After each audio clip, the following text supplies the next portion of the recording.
and have continued to flow from it ever since. Now, if you've got your eyes trained, your ears peeled, and your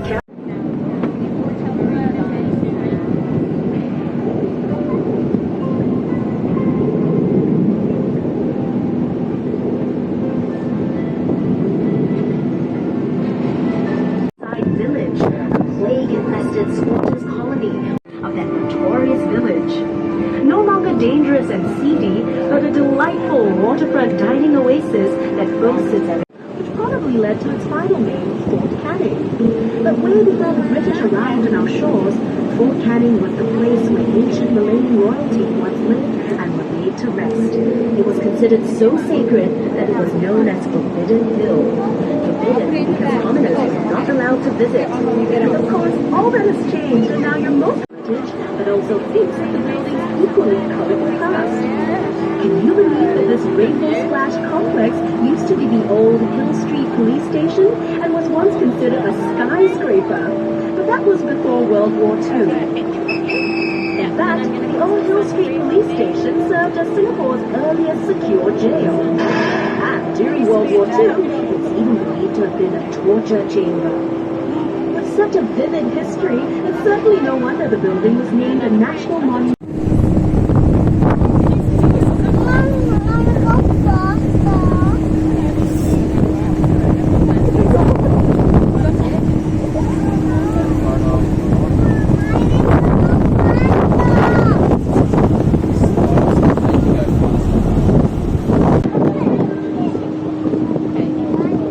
On your right is Boat Quay and its stretch of colorful, quaint shop houses. It was completed in 1842 as Singapore's very first quay.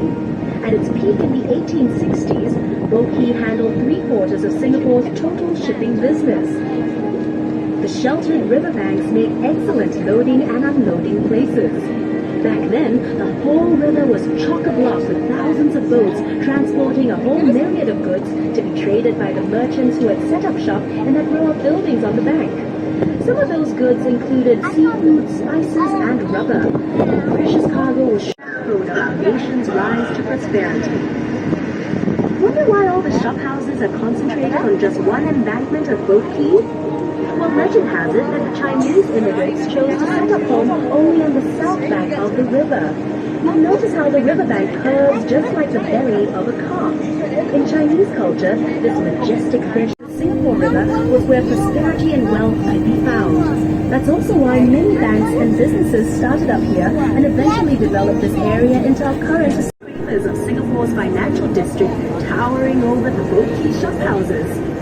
This is the perfect place for snapping pictures, so enjoy the 360-degree views and drink in Boat Quay's unique blend of traditional Asian values set against a modern and progressive backdrop. See how the shop houses move along the river banks. Perhaps that was how al fresco dining got its start in Singapore.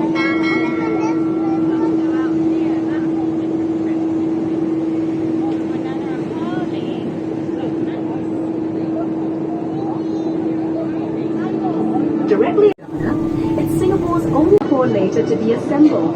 Unfortunately, the bridge was built too low and boats had to wait for low tide before they could pass. So look out and don't forget to duck as we cruise under the bridge. Just kidding. Coming up on the other side of Cabinet Bridge, you'll see a group of little wave cheeky from their houses. Very often they would take off all their clothes. Glamorous makeover. Its facade is a masterpiece of neoclassical grandeur. In the 1950s, this was also the site of many political campaign rallies, but even longer before that, it was occupied by Fort Fullerton, built to defend the town at the mouth of the Singapore River.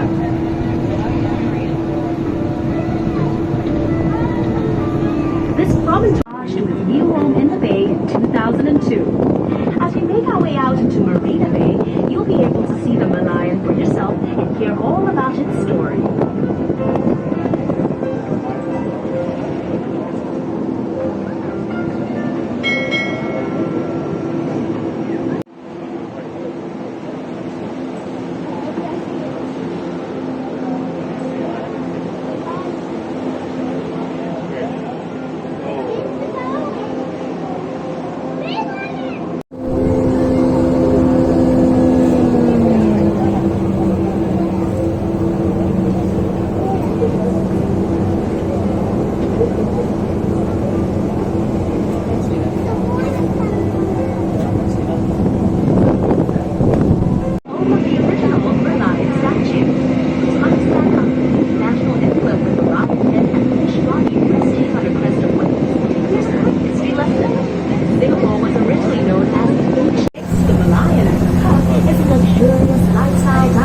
waterfront hotel hub known as Metropolitan Heritage that blends exciting futuristic projects with the older colonial landscape of Singapore.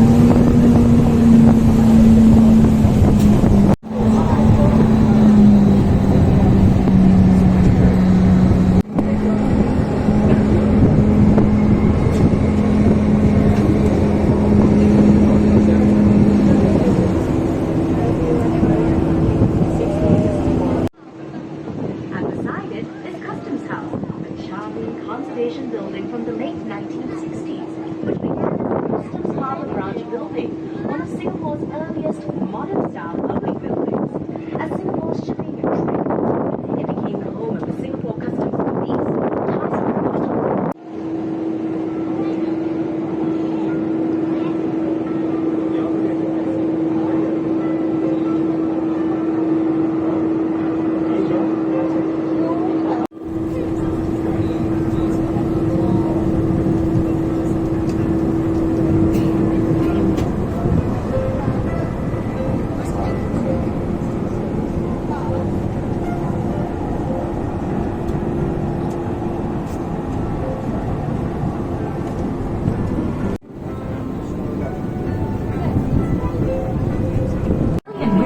from all over the world. Enjoy the lush outdoor gardens, huge climate-controlled dome conservatories, and towering futuristic super trees, which you can even see from this distance. The water here is very calm. This is due to the Marina Barrage, which is a dam built across the 350-meter wide Marina Channel. It keeps out the seawater to create Singapore's first reservoir in the city, a vital source of fresh water and flood control. The Marina Reservoir is Singapore's 15th reservoir. It has the largest and most urbanized catchment area at 10,000 hectares, or 1/6 the size of Singapore. Just imagine, we're now literally floating in drinking water. That's the very same stuff flowing out of your tap. Cruising out into the bay, you couldn't have missed the giant wheel in the sky. That is the Singapore Flyer, a sky-scraping observation wheel that measures 165 meters tall, that's 42 stories high, and 150 meters in diameter. That's about the length of panoramic views of Singapore and the islands beyond. In fact, from on board, you can see up to 45 kilometers away. That's 3 kilometers more than the entire length of our island city.